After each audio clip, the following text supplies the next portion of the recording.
qui peut troubler mon âme. Tous mes fardeaux et soucis, moi je te confie. Que te donne vie dans mon cœur. Que ton Saint-Esprit vienne guider ma vie. Pour chaque situation qui peut troubler mon âme, tous mes fardeaux et soucis, moi je te confie. Oui, tendre Père.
d'être venu Thank you répondre à so notre much, invitation. saints of God, for accepting our invitations. Alléluia. Amen. Là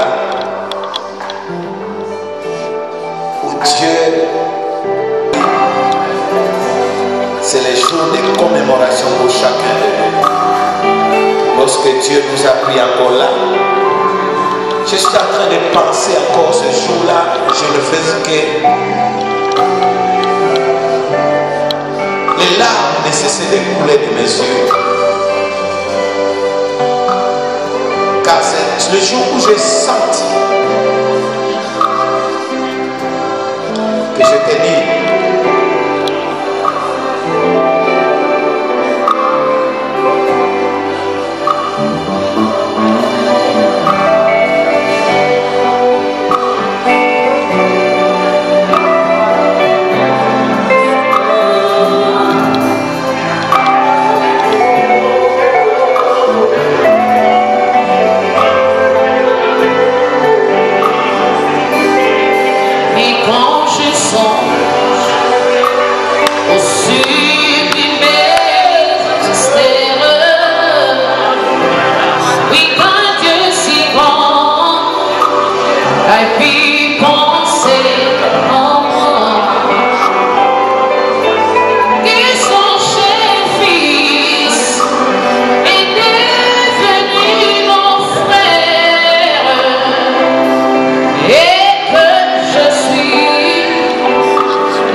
Pour apporter cette main d'association à cette ordination, nous avons l'évangéliste Alpha, nous avons notre pasteur Yves et encore lui-même l'homme de Dieu qui sera consacré, ainsi le staff de leur église. Est-ce qu'on peut les accueillir à cause de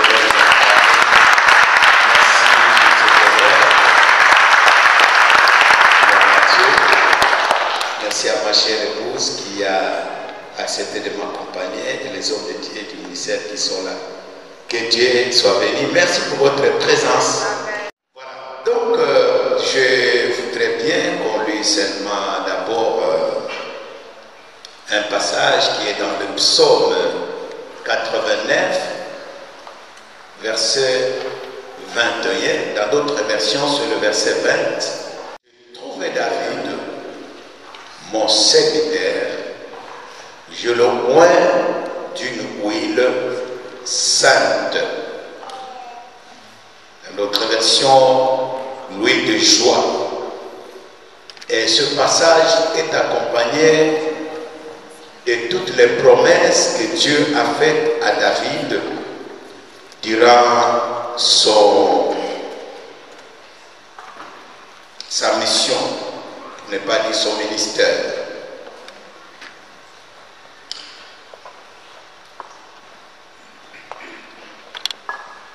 J'ai trouvé David, mon serviteur.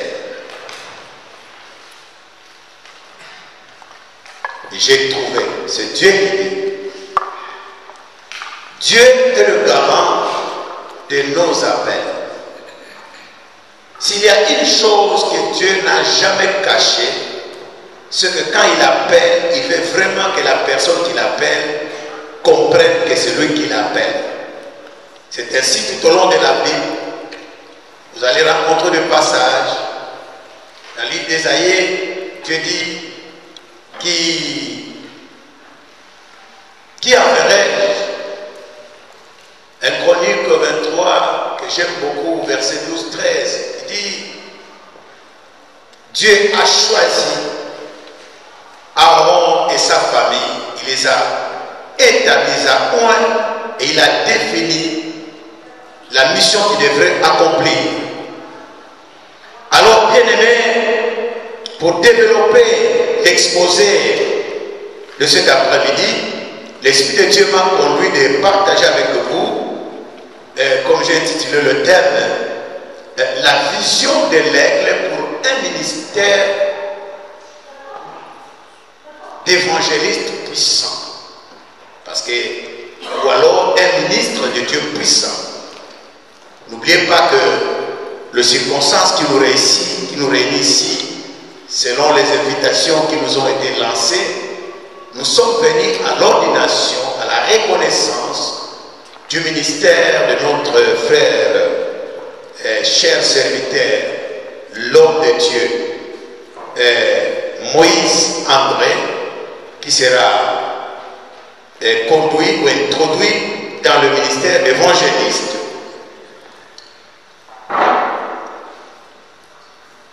La vision de l'aigle pour un ministère puissant.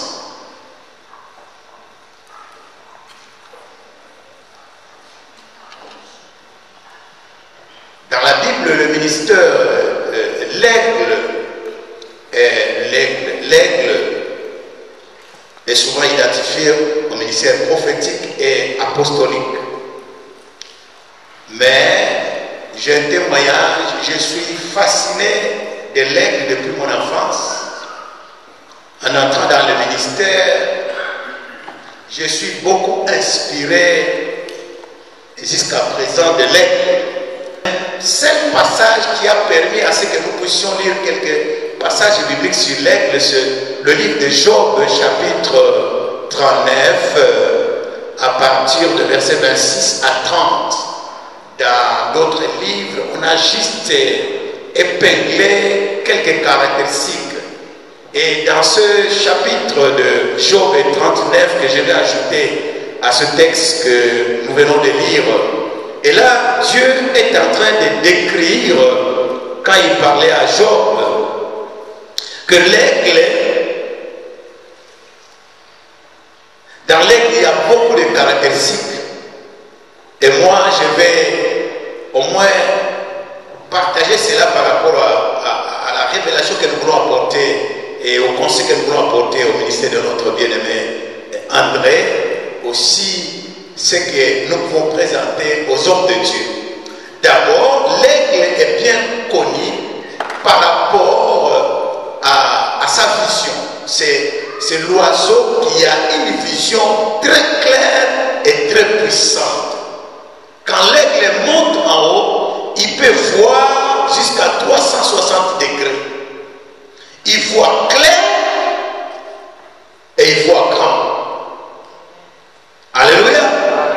L'aigle est connu aussi par rapport à sa force. Et cette force lui donne d'ailleurs le privilège d'être appelé le roi des oiseaux. Il est fort et puissant. Il a une rapidité extraordinaire dans ce vol. L'aigle dans ce chapitre est décrit aussi comme l'oiseau qui bâtit dans des lieux sûrs, dans des cimes, dans des rochers. L'aigle est cité comme l'oiseau qui a une sagesse particulière, aussi une affection particulière pour allaiter ses enfants, les entraîner à pouvoir aussi bénéficier le valeur qu'il porte. L'aigle, c'est l'oiseau qui vit longtemps. L'aigle est aussi connu que il est le symbole de la gloire, puissance, gloire. Alors si nous allons dans les 5 ministères que nous lisons dans Éphésiens chapitre 4, verset 11 à 13, nous allons voir d'abord que l'aigle, par rapport au ministère apostolique, nous voyons d'abord c'est un oiseau explorateur. Il ne reste pas fixe dans l'endroit où il reste, mais il vole, il sillonne. Quand il bâtit, il doit d'abord sillonner les contrées où il va rester. C'est un explorateur. C'est par rapport au ministère apostolique qui est dit qu'il est envoyé au loin. Il a le caractéristique de la royauté. Il est un gouverneur. Quand il est dans le lieu où il reste, il est celui qui établit la paix. Alléluia. Alléluia. L'aigle est aussi connu par rapport à ce passage. Je répète le passage que bien vous connaissez, Job chapitre 9 à partir du verset 26 à 30. Là on dit qu'il bâtit, c'est un bâtisseur, un sage bâtisseur. Il ne bâtit pas n'importe quel endroit, il cherche des rochers, il va très loin dans les cimes. Ça c'est le caractère d'un apôtre. Un apôtre, c'est un sage bâtisseur. Quand nous allons dans le ministère prophétique, l'aigle, c'est un sentinelle. D'ailleurs, nous pouvons voir dans le livre d'Ésaïe où on a beaucoup parlé de ça. C'est un sentinelle. Il voit, il veille, il garde. Il est aussi dans la voyance, c'est-à-dire il est clairvoyant et prévoyant. C'est pourquoi le ministère prophétique est souvent identifié à l'aigle. Donc, l'aigle, s'il y a un prophète ici, s'il y a un apôtre ici, alléluia, qu'il soit béni par ces déclarations. Alléluia. Quand nous voyons le ministère pastoral, la Bible dit que l'aigle prend soin de ses petits d'une manière extraordinaire. Il a l'affection. Il nourrit très bien ses enfants. Ça, c'est le ministère pastoral. Le bon berger qui doit veiller à ses troupeaux et à ce qui ne manque de rien. Alléluia. L'aigle, quand nous voyons le ministère de docteur, je venais de vous dire que je suis fasciné de cet oiseau depuis mon enfance. Donc, j'ai grandi dans les environs où on nous parlait de l'aigle, on nous montrait de l'aigle, on nous a raconté beaucoup d'histoires. L'aigle, il est un transmetteur, il est un enseignant, un bon coach. Il apprend ses petits, dès le bas âge, comment ils peuvent devenir des véritables aigles comme il est. Donc ce caractère, c'est le caractère d'un docteur qui est établi, qui est passionné quant à ce qui concerne la transmission de la doctrine, des vérités bibliques, des valeurs qui manquent aujourd'hui. Je vous dis aussi si l'Église est beaucoup faible aujourd'hui parce que le ministère des docteurs est actuellement beaucoup sous-estimé. Mais nous avons besoin des docteurs. Alléluia. Alléluia. Et si nous voulons parler de l'évangéliste, alors là, c'est là où nous allons développer notre message. L'aigle, comme nous venons de le dire, c'est un explorateur. L'évangéliste, c'est celui qui va, qui doit aller loin, sillonner. L'aigle, dans le ministère d'évangéliste, il est puissant, il est fort. C'est lui qui fait les exploits, qui va dans les conquêtes. Il est dans la conquête. Un évangéliste est établi pour la conquête, afin de gagner les âmes. L'aigle dans le ministère d'évangéliste, il est, je dis, le sujet de joie dans la famille. Il est un multiplicateur. C'est lui qui enfante. Vous savez, quand les nouvelles âmes viennent dans l'église, la joie dans la famille, c'est comme des bébés qui sont nés. La joie dans les ciels et la joie sur la terre. Alléluia. Oh Dieu, que Dieu nous accorde encore des évangélistes. Parce qu'il n'y a pas vraiment la joie dans l'église. L'aigle est le sujet de la joie parce que par ses exploits, par ses victoires, accorde de la puissance. C'est-à-dire, il manifeste la puissance de Dieu. Les témoignages ne peuvent jamais manquer dans l'église. Chaque jour, vous attendez, le Seigneur a fait ça. Il a fait ça, il a fait ça. La foi, alléluia, la consolation dans l'église est réelle. Gloire à Dieu. Alors donc, c'est là où nous voulons résumer un peu nos conseils que nous voulons apporter à notre bien-aimé et qui sera établi. Bien-aimé, d'abord, la première des choses que je vais tirer de l'aigle, c'est ce caractéristique de la vision, d'une vision claire et puissante. C'est très important dans le ministère. On n'entre pas dans le ministère avec une vision floue. Non. Quand on entre dans le ministère, nous devons avoir l'assurance, la conviction que c'est l'Éternel qui m'appelle. Alléluia. Et tu sais exactement de quoi l'Éternel t'a appelé. On n'entre pas dans le ministère avec la confusion parce que vous allez tâtonner. Oh, notre Dieu, le Dieu que nous servons, c'est un Dieu de précision. Donc Dieu veut que chaque serviteur de Dieu soit capable de connaître exactement le paramètre de son appel. Et s'il y a souvent des problèmes dans le ministère ou dans l'église, c'est parce que plusieurs de serviteurs de Dieu, ils sont touches à tout. Et ils ne savent pas exactement de quoi le Seigneur leur a appelé. Est-ce qu'on peut acclamer le Seigneur? Oh, bien-aimé, ma prière, que Dieu lui-même fasse cette déclaration.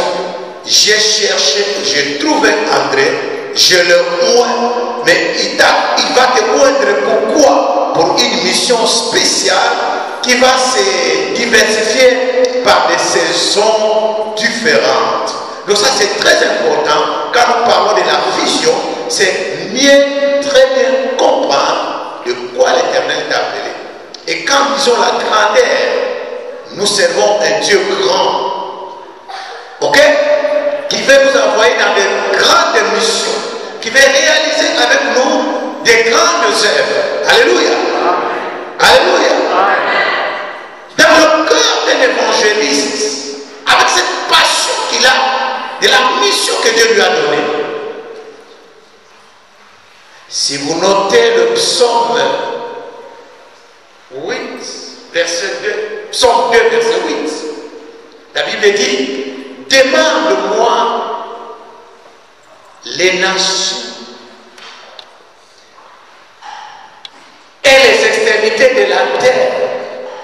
Dans le cœur d'un évangéliste, ce n'est pas l'argent qui la tue, ce n'est pas les honneurs, mais la passion des âmes. Il voit les nations. Alléluia. Ça, c'est la vision internationale. C'est la vision mondiale. C'est la vision sans frontières. Que Dieu t'accorde cette vision, bien-aimé dans le Seigneur. Sinon, tu seras un évangéliste cloué quelque part dans l'église locale. Et c'est ce que nous voyons aujourd'hui. Beaucoup des évangélistes sont attirés par le ministère pastoral parce qu'ils sont à côté des armes, ils vont prêcher, chaque jour on les accueille et ils sont devenus comme des chiens qui n'aboient plus. Et les églises ne grandissent pas, les églises sont là et vous vous battez pour la chair. Alors qu'ailleurs les âmes mères, que Dieu suscite les évangélistes qui ont des visions. Alléluia. Écoutez, un évangéliste est un chasseur.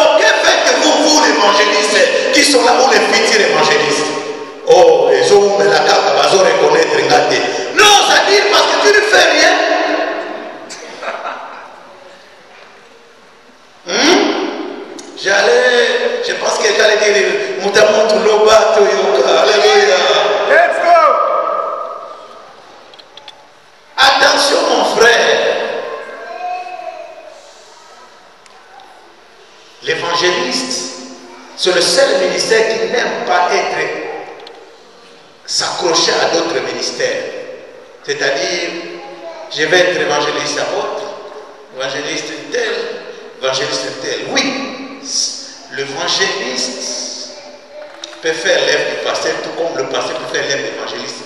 Mais dans l'appel d'évangéliste, ce qui le caractérise, c'est cette passion des âmes qui ne peut jamais être comparée à quoi que ce soit. D'ailleurs, c'est pour cette raison que les évangélistes n'ont pas besoin de prêcher comme des docteurs. Ils sont attachés. L'aigle fort et puissant. Dieu veut que tu sois fort et puissant.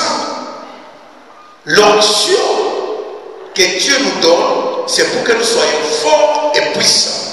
D'abord, fort, pourquoi? Quand tu n'es pas fortifié, tu ne feras pas face à l'opposition du diable.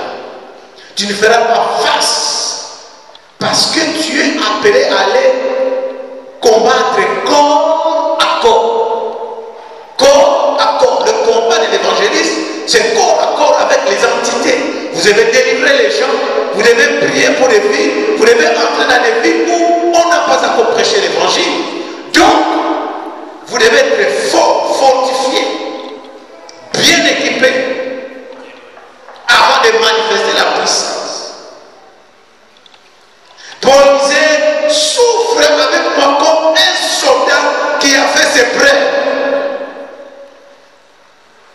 Pierre ajoute dans le Pierre 4, soyez armés de la pensée des souffrances.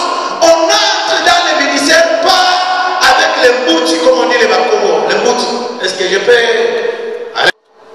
C'est-à-dire toutes les attaques que tu vivras, c'est à cause de ce que tu fais. Vous avez compris? Quand tu essaies de fuir, tu es à côté de la volonté de Dieu.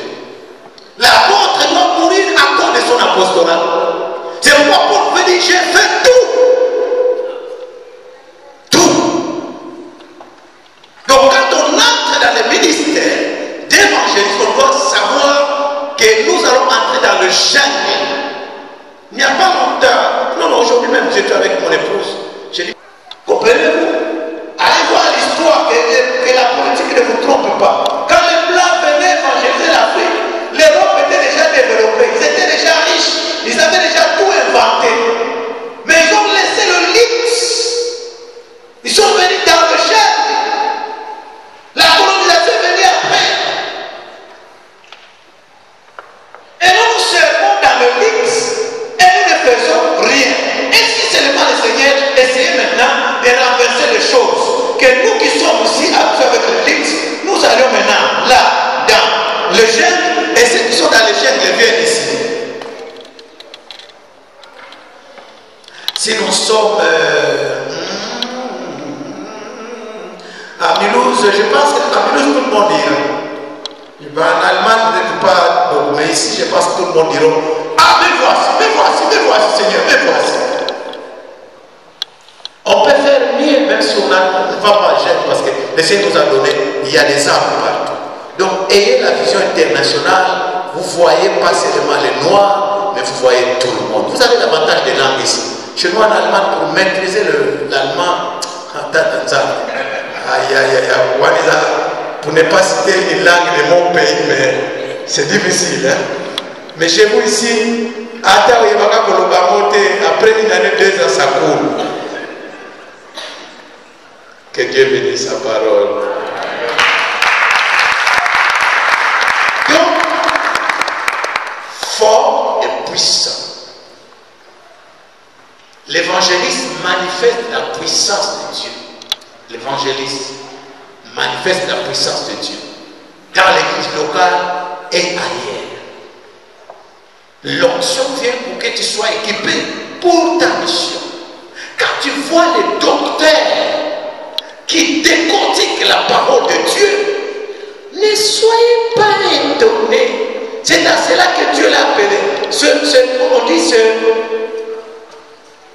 c'est la parcelle dans l'onction qu'il a reçue. C'est là où l'onction se déploie. C'est le caractère de l'onction que nous avons reçu qui va permettre à ce que nous puissions faire aussi à quoi le Seigneur nous appelle. Alors, toi tu es évangéliste, tu veux devenir docteur. Le docteur veut devenir l'évangélisme, ça ne marche pas. Laissez ton cœur être façonné par le Saint-Esprit. Lui, il va le faire. Celui qui change le cœur. L'onction que tu vas recevoir va te donner un cœur nouveau, un esprit nouveau qui sera caractérisé par cette attitude. Donc, comme je venais de dire, l'onction là fait défaut aujourd'hui. Ça fait défaut. Je dois voir que tu vois avec un don d'évangéliste. Approchez-les, encouragez-les. Qu'ils soient petits ou grands. Excusez-moi de dire cela en notre langage. Ngenge un miracle. La grâce du miracle est en Dieu. Ce n'est pas fabriqué, c'est comme ça. C'est comme un enfant qui a le don de la prophétie, qui est un futur prophète. Il voit. Même si vous avez mis parce que Esaïe était. Ça est déjà mis sur 4. Donc c'est comme ça que l'évangéliste, ne vous étonnez pas. L'évangéliste renouvelle la foi dans l'église. Chaque fois que nous avons un miracle qui s'est opéré dans l'église, l'église sera très contente. Il donne de l'espoir à ceux qui ont des problèmes. Ah, il y a des problèmes, il y a une solution. Ah, il y a malade, il y a une solution parce que quelqu'un a été guéri là. Alléluia. L'évangéliste donne la joie, comme je disais, qui amène de nouvelles âmes. Quand un bébé naît, la joie dans le ciel, la joie dans la famille. Et quand il n'y a plus de bébés, voilà, nos églises sont devenues des vieillards. Vous voyez, ici, ces bâtiments, il n'y a plus assez de gens. Mais le problème, moi, je suis né grandi dans l'église protestante. Ok? Jusqu'à présent, quand je vois encore cette image-là, quand les chantent. Mais le problème, c'est quoi? Ils ont négligé l'évangélisation. L'évangélisation est devenue trop scientifique. Non. L'évangile, la véritable évangélisation, même si nous avons les nets, même si nous avons tout, depuis les temps des temps, l'évangile c'est le contact. Bien aimé, si vous négligez l'évangélisation de contact, vous n'allez pas réussir. L'onction fonctionne d'abord ici, avant que ça puisse couler ici. C'est ce qu'on m'a dit. Le visage de quelqu'un, c'est de lui. Tout ce qui est en toi, c'est ici, c'est pas ici. C'est ici. L'autorité est là, la puissance est là, la grâce est là, qui marche, l'onction est là. L'onction agit sur ton visage. C'est pourquoi la puissance est dans le contact. La voix de Dieu, acclamons le Seigneur.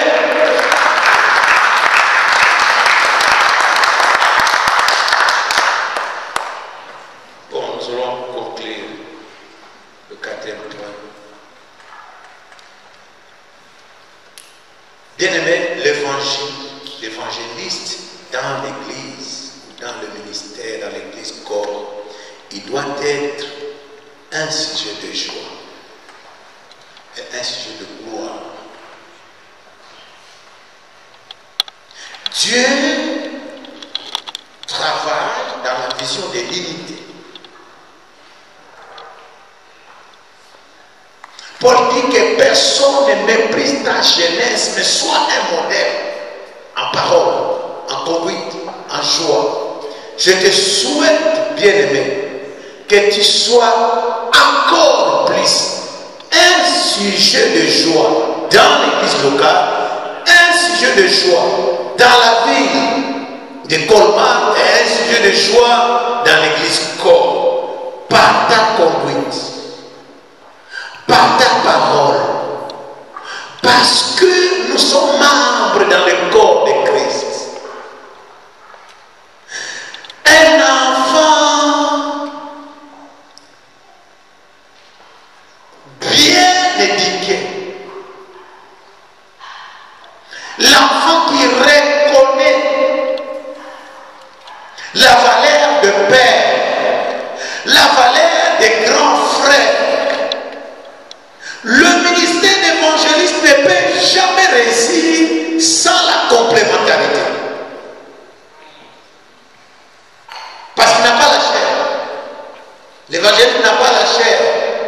c'est le pasteur qui lui donne la chair. Tu vois là, les yaya là que tu vois là, je vois les yaya là que tu vois là, les grands frères là. Ceux qui m'appellent, si tu vas avoir des. Au côté de la Libana. Libana va évangéliser. Mais si tu donnes l'occasion, tu as évangélisé, et puis viens. Ici, c'est la grâce des yaya. Tu vois, avant que cette date soit accomplie, il fallait que Dieu parle par les yaya. Parce qu'aucune personne ne peut improviser ou proclamer sa consécration.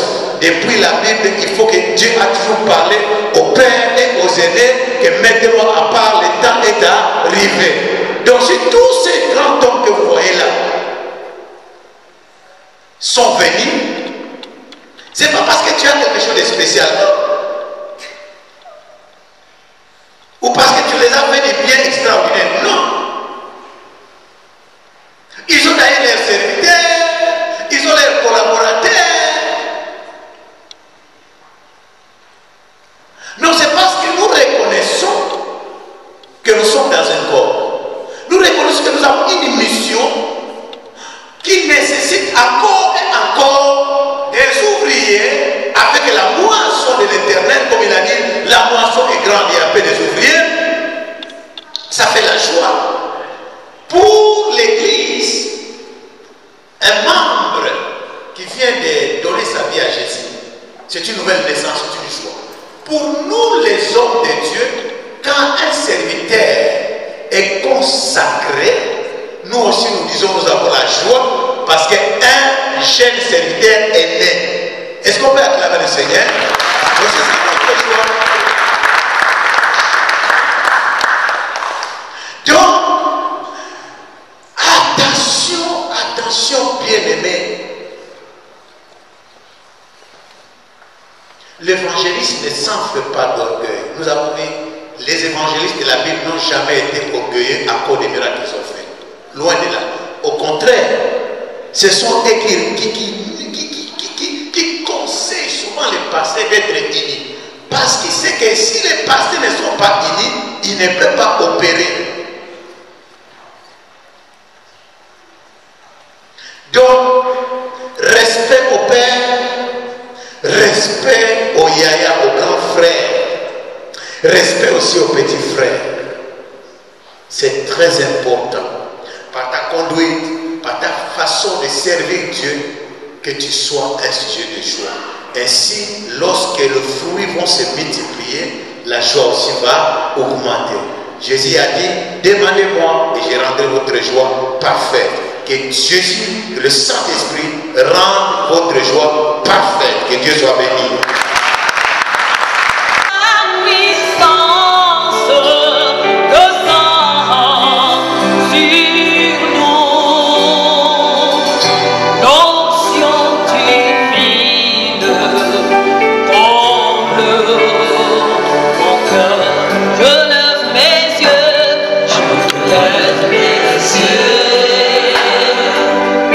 Vers les montagnes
son, ou alors on fait le cercle, suivant que la place n'est pas vraiment assez vaste. Nous invitons l'homme de Dieu, le futur évangéliste, André Moïse, qui va s'avancer sur vos acclamations.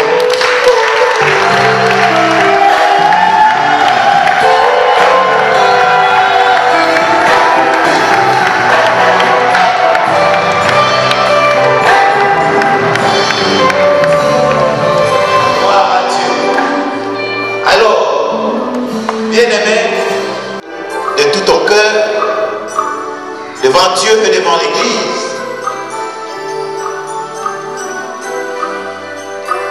de donner ta vie et de lui servir pleinement dans le ministère d'évangéliste dont tu seras consacré aujourd'hui. Oui, par la grâce de Dieu. Acclamons le Seigneur.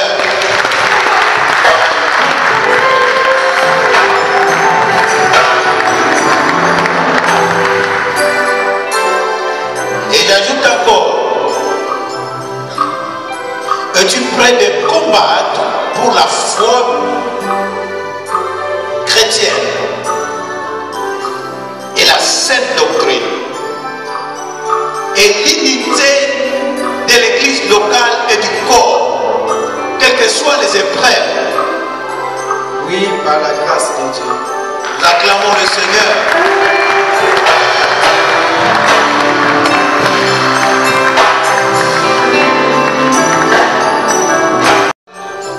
Et que la parole soit accompagnée par le miracle et les prodiges. Dans le nom de Jésus. Je sais. Amen.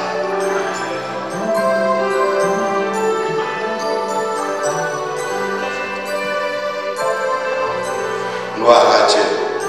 Merci Seigneur. Nous allons lever nos mains vers le trône de Dieu. Après nous allons appeler sa chère épouse.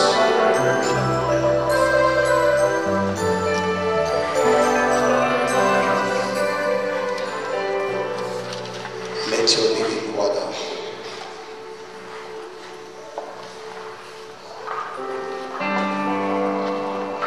Let your living water flow, my soul. Let your Holy Spirit guide it, go through. In every situation that can trouble my mind,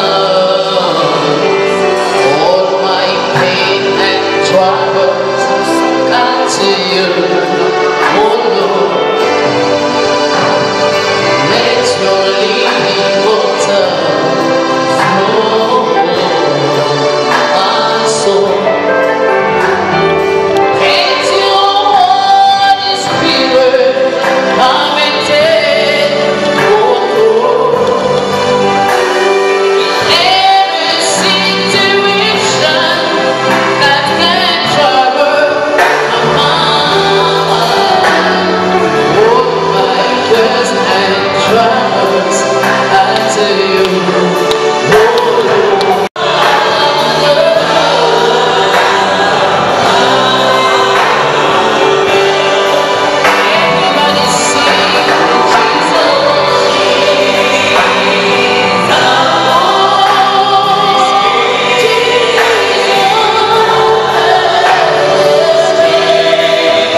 par la puissance du Saint-Esprit enrôler, être jeté,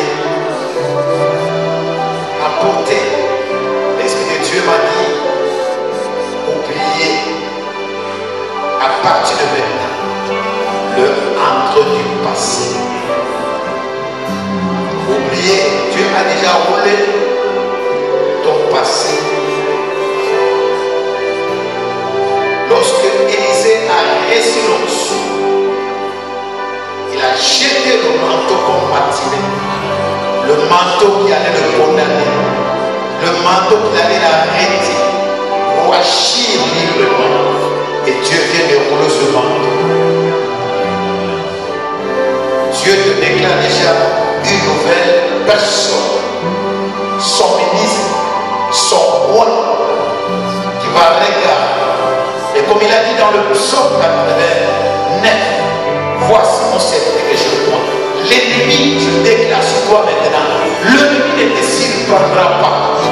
Et tu mettras la main dans la forêt, dans la mer, sur la terre, afin qu'aucune puissance, aucune créature ne puisse t'effrayer.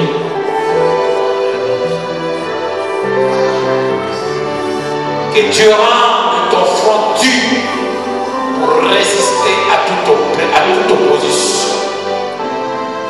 Que la parole de Dieu soit une épée dans ta bouche. Lève tes mains, je vois le feu.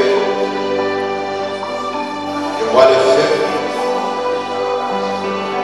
Que le feu de Dieu, le feu du Saint-Esprit accompagne toutes tes déclarations prophétiques. Quand tu imposerais le main au malade,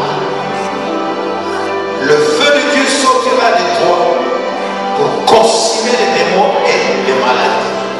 Au nom de Jésus, je déclare, alléluia. Ribodoroba shakakaria, lenekora kabashiketi kababa, mandera lokaria kababa. Que ton esprit s'ouvre maintenant. Reçois la vision de l'air.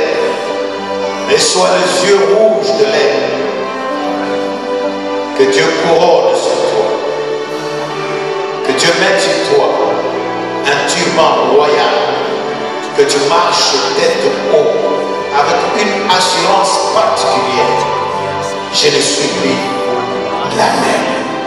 Je suis une nouvelle créature. Un serviteur pour moi. Merci Saint-Esprit. Merci Saint-Esprit. Merci Saint-Esprit. Que Dieu écrit une nouvelle page dans ton cœur. Sois puissant, sois fort et puissant. Sois sage. Je libère l'onction de miracle, l'onction de démonstration de puissance sur toi. Plus que ce que moi j'ai déjà réalisé, car tu es une flèche dans la main d'un guerrier. Que tu ailles là où moi je n'ai pas pu arriver, que tu fasses ce que moi je n'ai pas pu accomplir pour la gloire de Dieu. Merci Saint-Esprit. Et cette onction symbolise ton revêtement. Reçois-la, ça coule dans tes veines, ça trace le bois, ça augmente la grâce. Reçois-la maintenant, au nom de Jésus. Saint-Esprit, Saint-Esprit, bouillot dans son cœur, que le zèle des nègres lui soit accordé. Oui, tu montes et dis, mon serviteur se lèvera, il montera plus haut, et l'œuvre de l'Éternel prospérera entre tes mains. Le Seigneur te donne le cœur de serviteur, de disciple humble, qui va travailler avec ce frère. Merci Papa. Je communique à mon fils de tout mon cœur toute grâce devant lui. les géants doivent tomber. Devant lui, la richesse doit venir. Que les nations, que les extrémités de la terre, que les richesses des nations lui soient accordées. Que les âmes écoutent la voix. Comme Noé, quand il disait au serpent, au vipère, venez et entrez dans l'arche. Ainsi ta parole sera écoutée aux Israélites et aux païens. Et nous disons, gloire soit rendue à notre Seigneur. Nous disons merci Seigneur Jésus-Christ. Nous acclamons le Seigneur.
Zamba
pour Aaron. Le but était pour marquer sa dignité. La Bible parle, témoigne et symbolise l'autorité. Donc, nous te faisons porter ce manteau. Que ce soit un signe pour marquer ta dignité et ton autorité. Amen.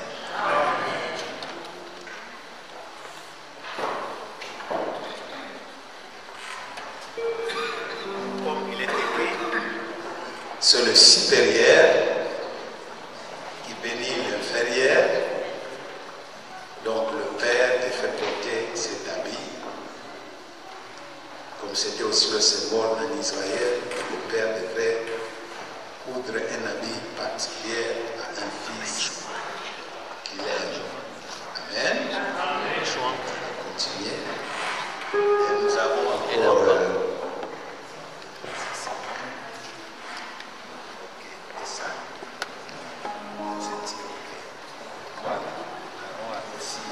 Reçu le privilège de sentir.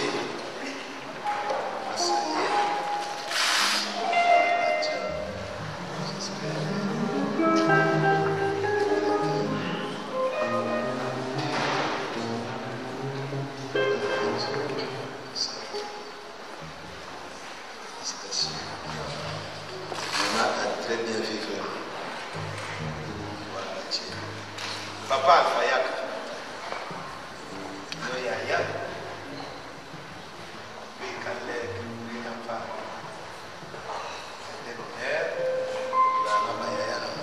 Gloire à Dieu.